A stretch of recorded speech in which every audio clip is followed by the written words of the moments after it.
Apnée Libre 77 vous présente son atelier fabrication de plans de cours.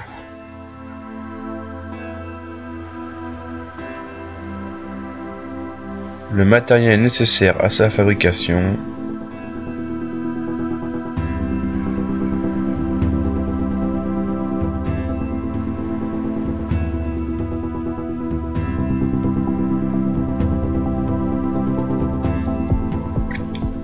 Tout d'abord, nous allons voir le collier. Pour faire le collier, prenez la chambre à air de grande largeur et les mesures du tour de cou du nageur. Découpez la chambre à air en déduisant 2-3 cm qui seront celles des attaches. Une fois la chambre à air découpée, retournez les extrémités de 2-3 cm et poncez-les avec du papier à grain fin.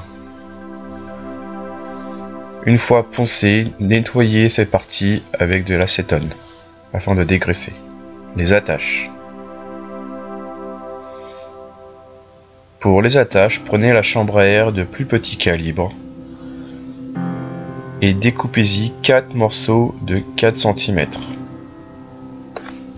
Une fois les 4 morceaux coupés, retournez-les afin que l'intérieur soit à l'extérieur et poncez-les à l'aide du papier fin afin de retirer la brillance de la chambre.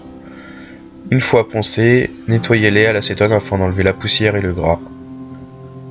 Prenez les 4 aimants plats, retournez à nouveau les morceaux de chambre à air et rentrez l'aimant dans chaque morceau de chambre.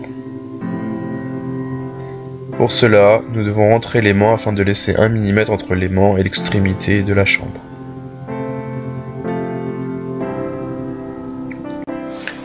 Une fois les aimants intégrés dans les morceaux de chambre, utilisez la colle forte et versez-en d'un côté, puis de l'autre afin de noyer totalement l'aimant dans la colle.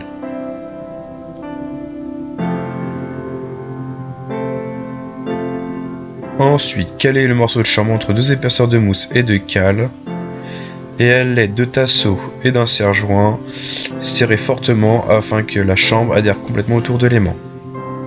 Décollez délicatement les morceaux de chambre en faisant attention à vos doigts et faites-les sécher totalement séparément. Attention à ce qu'ils ne se collent pas entre eux.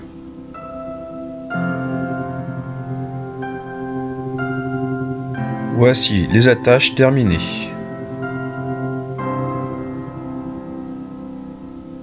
Notez bien la polarité des aimants. Le remplissage. Prenez le sachet de billes en inox. Sur une balance en tarant la barquette, remplissez afin d'obtenir le poids que vous souhaitez.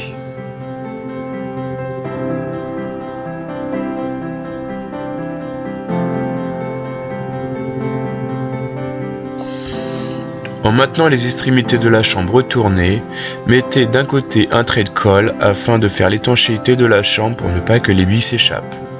Laissez sécher. Une fois séché, soufflez à l'intérieur pour vérifier l'étanchéité du côté collé.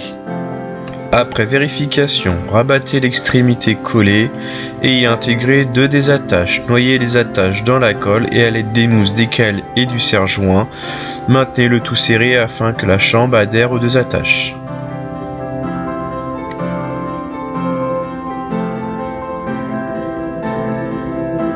En maintenant le serre-joint, vous pouvez commencer le remplissage de la chambre avec les billes en inox.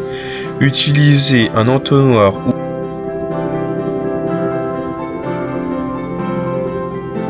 si la chambre est trop rigide, vous pouvez utiliser une pompe à air afin de l'élargir, ce qui permettra de mieux faire entrer les billes.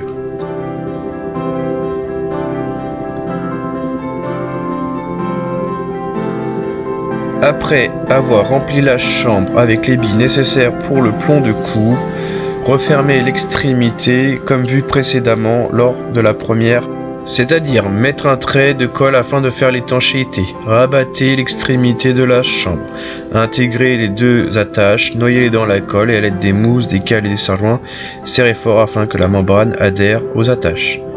Attention, bien penser au moment de la fixation des attaches à la polarité des aimants. Le plomb de cou terminé. C'est dans la bonne ambiance que nous vous présentons le plomb de cou terminé.